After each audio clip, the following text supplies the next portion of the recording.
सुप्रभात, राधे राधे। तो सुबह की चाय के बाद गंदे किचन की आपको मैं हुलिया दिखा रही हूँ और इसके बाद सफाई अभियान शुरू कर रही हूँ।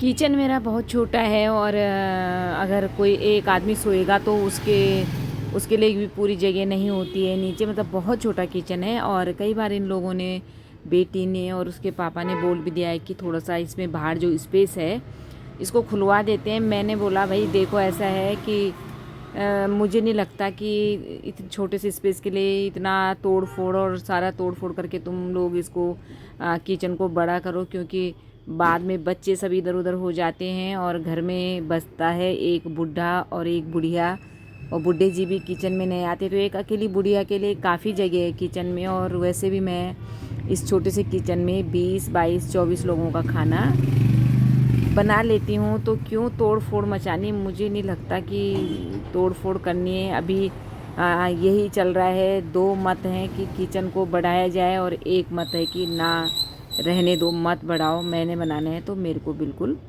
ठीक है। लेकिन हाँ, ये है कि एक गैस जो है उतनी ही जगह मेरे पास और बचती है जितना एक गैस का चूल्हा है लगा सकूं।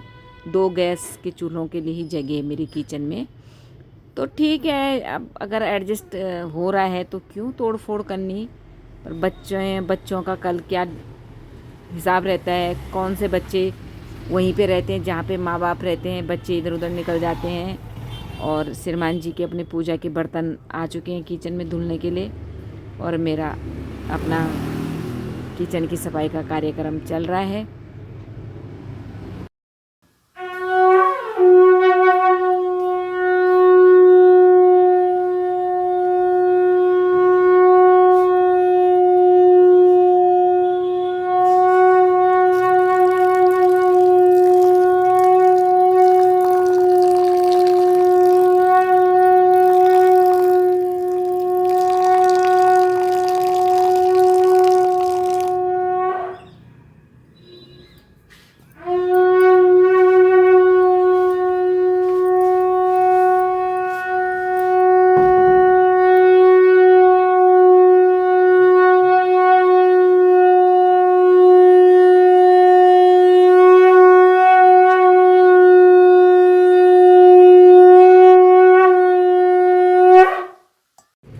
फिर कल का कहीं जाने का प्लान मेरा बन रहा है और उसके लिए मुझे चाहिए थी इसमें से दीवान में से गरम शॉल। तो दीवान खोलना बहुत बड़ी महाभारत है। बड़े बड़े गद्दे हैं, उनको किनारे करने में और सब चीज़ ढूंढने में बड़ी आफत आती है। तो शॉल मुझे मिल गई है और उसके बाद मैंने थोड़ा इनसे कहा कि भाई आप आओ, मेरे बस का अकेले ये गद्दा रखना नहीं है। तो फिर दोनों ने हमने इसको ठीक से रखा। और मुझे कुछ गर्म कपड़े धुले हुए भी दीवान में रखने थे, इसलिए इसको खोलना ज़रूरी था। दीवान में सामान रखो, निकालो, वापस रखो, बड़ी महाभारत है। लेकिन हर साल करना पड़ता है, गर्मियों में भी और सर्दियों में भी 10 बार दीवान खुलता है। उसके बाद मैं क्यारी में गई। क्यारी में मैंने दोबारा का जो है प्याज लगाते वक्त डॉल पे कुछ राई और मूली के बीज डाले थे, तो वो हरी सब्ज़ी बिल्कुल अब तैयार हो रखी है खाने के लिए। अब मूली में जड़ें नहीं पड़ेंगी ज़्यादा, लेकिन हरी सब्ज़ी आप निकाल सकते हो। दूसरे तीसरे दिन मैं इसको निकाल रही हूँ। मूली के पत्ते, राई के पत्ते। पुरानी वाली जो राई है उस पे पीछे फूल आ चुके हैं, पीले फूल आ रहे हैं, और वो अब बीज के लिए यूज होंगे। और यहाँ की राई और मूली की सब्ज़ी, साथ में कुछ धनिया और कुछ लहसुन के पत्ते अपना उसी समय मैं जाती हूँ और एक मुठ लेके आती हूँ। एक टाइम की सब्ज़ी हमारी नाश्ते की बन जाती है।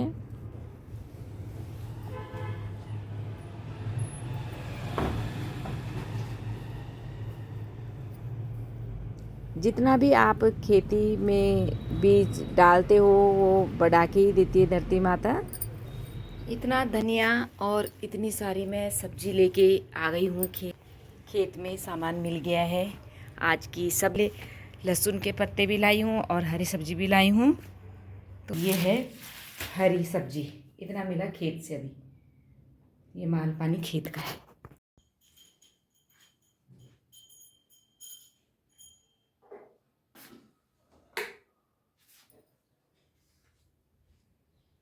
कई बार मैं सोचती हूँ कि अभी तो हम इतना काम करते हैं, लेकिन जब हम बुजुर्ग हो जाएंगे, बूढ़े हो जाएंगे, तब क्या होगा।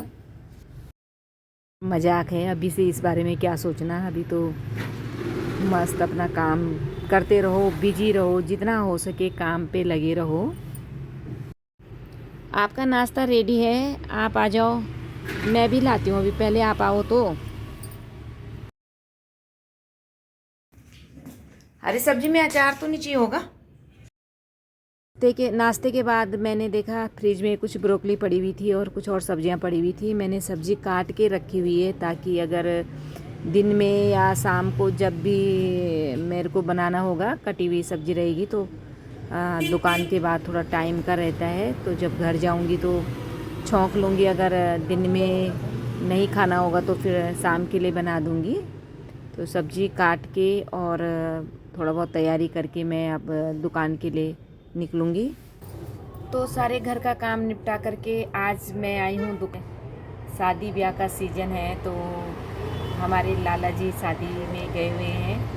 मैं सारे घर का काम निपटा के और तैयारी करके दुकान में आ रखी हूँ और बैठी हुई हूँ दुकान में। यहाँ पे जब कंटिन्यू आती थी तब बैठना बड़ा आसान लगता था, लेकिन जब कुछ दिन घर में रहो और उसके बाद दुकान में आओ तो थोड़ा आदत नहीं होती है बैठने की। और अगर हर आधे घंटे में कोई आ नहीं रहा है तो फिर बोरियत आती है बहुत बड़ी वाली। खैर, अब ये तो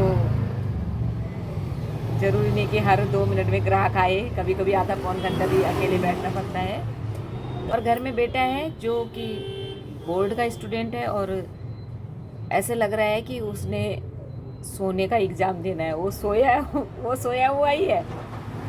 रात में 1-2 घंटे पढ़ता है और बस मेरी तरफ से भी ज़्यादा प्रेशर रहता नहीं है ना। वो जब हम खाते हैं ना वो तब खाता है, कहता है भाई मेरे को भूख नहीं है, मैं बाद में खाऊंगा, लेकिन खा लेता है रात में। कल रात मैंने लाइट जली किचन की और बर्तनों की आवाज़ आई तो मैंने थोड़ा सा फ़ोन में देखने की कोशिश करी तो 1:30 या 2 बजे वो रोटी खा रहा था। भाई 1:30 या 2 बज रहे थे, खाना खाने के लिए वो किचन में गया हुआ था।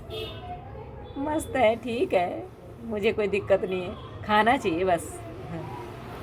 आपका थोड़ा सा आपको लगता है कि गलत नहीं है, बिगड़ा हुआ नहीं है और अपनी एज से ज़्यादा समझदार है, तो मुझे नहीं लगता कि उसको बार बार बोलना पड़े कि पढ़ ले, क्योंकि बच्चों को भी पता होता है कि एग्ज़ाम आने वाले हैं, वो अपने हिसाब से तैयारी कर लेते हैं। तो मेरा नहीं होता बच्चे के साथ कभी भी ऐसे चिक कि तू नहीं पढ़ रहा है, तो उसने जितनी देर पढ़ना है, मुझे पता है कि उसे अपनी चिंता है और वो रात में ही 2-2, 3-3, 4-4 घंटे बैठ रहा है। और अगर वो मुझे किसी भी तरह से परेशान नहीं कर रहा है, वो बाहर नहीं घूमता है और टीवी हमारे यहाँ कब से बंद हो चुका है। अब तो फ़ोनों ने टीवी को बंद ही करवा दिया है।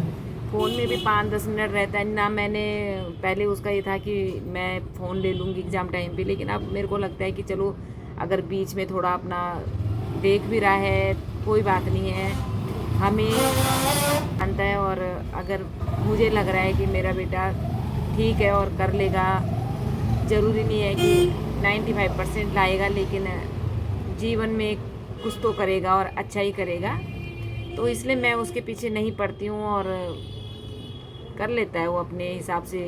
मुझे उसे बार बार नहीं टोकना पड़ता है।